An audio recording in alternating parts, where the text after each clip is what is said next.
పటాన్చెరులో దౌర్జన్య కాండ peak stage కు చేరుకుంది. గూడెం మహిపాల్ రెడ్డి వర్సెస్ కాటా శ్రీనివాస్ మధ్య వివాదం రోజురోజుకి ముదురుతోంది. తాజాగా గూడెం అనుచరులు కాటా వర్గంపై దౌర్జన్యానికి దిగడం ఇప్పుడు కలకలం రేపింది. పటాన్చెరు డిఫెన్స్ కాలనీలో సర్వే నెంబర్ 202, 203, 209లోని ఎకరం 1 గుంటలో అక్రమంగా వెలిసిన బ్లూ షీట్స్ ను ఎమ్మెల్యే అనుచరులు తొలగించారు. ఎమ్మెల్యేతో పాటు 100 మంది సైట్లోకి ప్రవేశించి సీసీటీవీ కెమెరాలు ధ్వంసం చేశారు. వాచ్మెన్ పై దాడికి పాల్పడ్డారు. షెడ్లను గడ్డిని తగలబెట్టారు. కాటా శ్రీనివాస్ ప్రధాన అనుచరుడు అశోక్ కు చెందిన భూమిలో ఈ దౌర్జన్యం జరిగింది. డయల్ 100 ద్వారా పోలీసులకు ఇన్ఫర్మేషన్ ఇచ్చారు.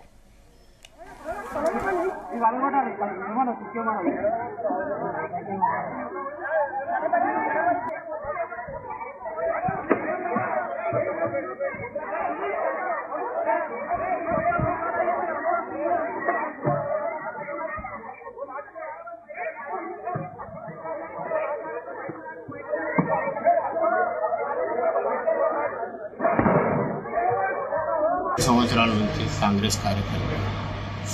మా తాతగారి ఆస్తి మేము 3 అన్నదమ్ములు పంచుకున్నాం. అందులో నా వాటా 2 ఎకరాల చిల్లర. కానీ సర్వే నంబర్ 201, 202, 203, 209 మా 3 అన్నదమ్ములు పార్టీషన్ చేసుకున్న తర్వాత నా భాగమే కాకుండా మా 2 అన్నల భాగం కొద్ది నేను కొన్నా. మొత్తం నాకు అక్కడ ఉన్నది 36 గుంటలు. సర్వే ప్రకారం హైకోర్టు ఆర్డర్ ఏడీ సర్వే ప్రకారం మా 3 అన్నదమ్ములు సర్వే చేసి ఇచ్చింది ఏడీ. మా 3 అన్నదమ్ములు దాన్ని పార్టీషన్ చేసుకుని నా భాగం కాకుండా నా 2 భాగాలు, మా అన్న భాగం, మా 2 అన్న భాగం నేను కొద్దిగా కొనుక్కొని నేను పీస్ఫుల్గా నేను పొజిషన్ ఉంది. నేను బ్లూ షీట్స్ అన్నీ వేసిన. 2019 నేను బ్లూ షీట్స్ వేసిన. నా వర్కర్ని అక్కడ పెట్టి నాకు ఊరికే వీళ్ళు వచ్చి హరాస్మెంట్ చేస్తున్నారు. నేను వర్కర్లను పెట్టుకొని నేను ప్రొటెక్షన్ చేసుకొని ఆవులు పెట్టుకొని వాటి గడ్డి కూడా అక్కడ పెట్టి నేను పీస్ఫుల్గా నా పొజిషన్ ఉన్నా. అయితే ఈరోజు మార్నింగ్ మధ్యాహ్నం నేను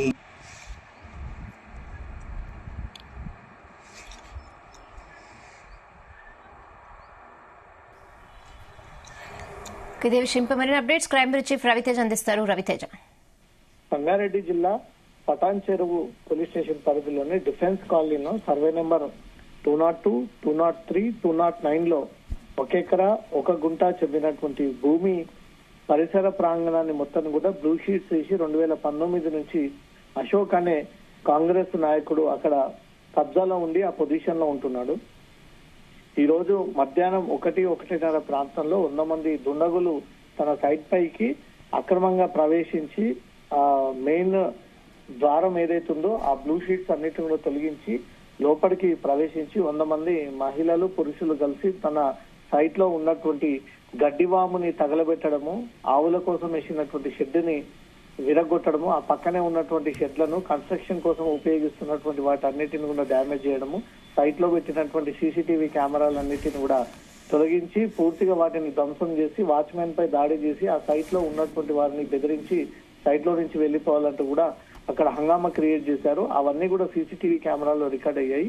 ఈ ల్యాండ్ కాటా శ్రీనివాస్ గౌడ్ ఎవరైతే కాంగ్రెస్ పార్టీ నుంచి పటాన్చెరు గతంలో నుంచి సీనియర్ నాయకుడిగా ఉన్నటువంటి శ్రీనివాస్ గౌడ్ ప్రధాన అనుచరుడు అశోక్ కి చెందినటువంటి ల్యాండ్ అంటూ కూడా తను స్వయంగా తన ల్యాండ్ లో జరుగుతున్నటువంటి విషయాన్ని కూడా అక్కడ ఉన్నటువంటి వాచ్మెన్, సెక్యూరిటీ సిబ్బంది తనకు ఇన్ఫర్మేషన్ ఇవ్వడంతో అక్కడికి చేరుకొని చూసేసరికి పూర్తిగా చెల్లా చెదులుగా సైట్ లో పూర్తి స్థాయిలో దాన్ని కబ్జా చేసేటువంటి ప్రయత్నం చేసి బెదిరించి దౌర్జన్యం చేసి తమ వ్యక్తులపైన దాడి చేశారంటూ కూడా డైల్ 100కి అశోక్ ఈ సమాచారాన్ని పోలీసులకు అందజేయకు ఒక బయట కూడా రిలీజ్ చేయడం జరిగింది. దాంట్లో ఈ 100 మంది స్థానికంగా ఇటీవలే బీఆర్ఎస్ పార్టీ నుంచి కాంగ్రెస్ లో చేరినటువంటి ఎమ్మెల్యే గుడెం మహిపాల్ రెడ్డికి చెందినటువంటి అనుచరులు, తన సోదరుడు అయినటువంటి గుడెం మహిపాల్ రెడ్డి సోదరుడు అక్కడికి అనుచరుల బృందం అంతా కూడా చేరుకొని ఈ దౌర్జన్యానికి పాల్పడ్డారు. ఎమ్మెల్యే సోదరుడు మన్సూదన్ రెడ్డి ఇద్దరి అనుచరులందరూ కూడా సైట్ కి చేరుకొని అక్కడ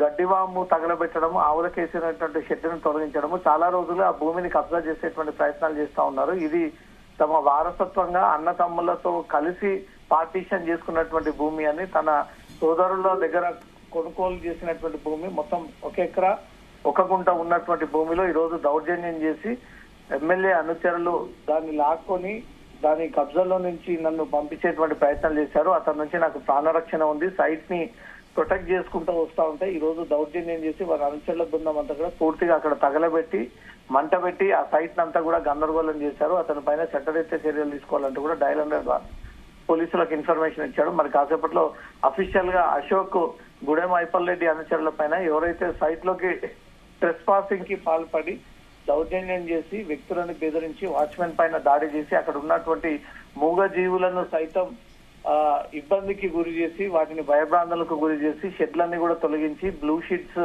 అన్ని కూడా విరగొట్టేసి సైట్ లో దౌర్జన్యం చేసినందుకు వీరందరిపైన బిఎన్ఎస్ చట్టపరంగా కేసులు నమోదు చేయాలంటూ కూడా అశోక్ మరి కాసేపట్లో పటాన్చెరు పోలీసులకు ఒక ఫిర్యాదు చేయనున్నాడు. అశోక్ మొన్న గుడెం మైపాల్ రెడ్డికి అదే పార్టీకి చెందినటువంటి కొంతమంది కాటా శ్రీనివాస్ వర్గం సీనియర్ నాయకులంతా కూడా గుడెం మైపాల్ రెడ్డిని కాంగ్రెస్ పార్టీ నుంచి తొలగించాలి అంటూ కూడా జరిగినటువంటి ధర్నాలో ఈ అశోక్ కూడా పార్టిసిపేట్ అయ్యో ఉన్నాడు అనేది కూడా సమాచారం అందుతుంది. దాన్ని మనసులో పెట్టుకునే అశోక్ ని ఏదో రకంగా దెబ్బగొట్టాలి, అశోక్ ప్రాపర్టీస్ ని దెబ్బతీయాలన్న ఆలోచనతోటే ఎమ్మెల్యే వర్గం ఈ ప్లానింగ్ వేసి ఈ రోజు వచ్చి దౌర్జన్యం చేసి ఈ సైట్ ని బెదిరిస్తే ఇంకోసారి ఎమ్మెల్యే వ్యతిరేకంగా ధర్నా గాని ఆందోళన గాని ఎమ్మెల్యే పేరు ఎత్తాలంటే భయపడేటువంటి సిచ్యువేషన్ తీసుకొచ్చేటువంటి ప్రయత్నం జరిపారన్నట్టుగా మాత్రం అశోక్ ఈ విషయాన్ని మీడియా ముందు తెలియజేయడం జరిగింది. ఎవరైతే ఎమ్మెల్యేకు వ్యతిరేకంగా ఈ ఆందోళన వ్యక్తం చేసి పార్టీ కార్యాలయం పైన దాడి చేసినటువంటి 42 మంది పైన కేసులు నమోదయ్యాయి. ఆ 42 మంది పైన ఏ రకంగా కక్ష తీసుకోవాలి, ఎలా వాళ్ళని లైన్ లోకి తీసుకోవాలి, ఎలా వాళ్ళని సెట్ చేసి ఈ ఆర్థిక పరమైనటువంటి సోర్స్ పైన దెబ్బ కొట్టాలి అన్న ఒక ఆలోచనతో ఎమ్మెల్యే ఈ ప్లానింగ్ తో అనుచరుల బృందాన్ని పంపి ఉసిగొల్పి వారిపై దౌర్జన్యానికి పాల్పడి పోలీసులు తమ చెప్పిన విధంగానే వింటారు అనే ఒక భావనతో ఈ 100 మందిని రెచ్చగొట్టి పంపిస్తా ఉన్నాడు అంటూ మాత్రం అశోక్ ఈ విషయాన్ని పోలీసులకు అఫీషియల్ గా మరి కాసేపట్లో ఫిర్యాదు చేయనున్నారు. Okay Raviteja, thanks for the updates.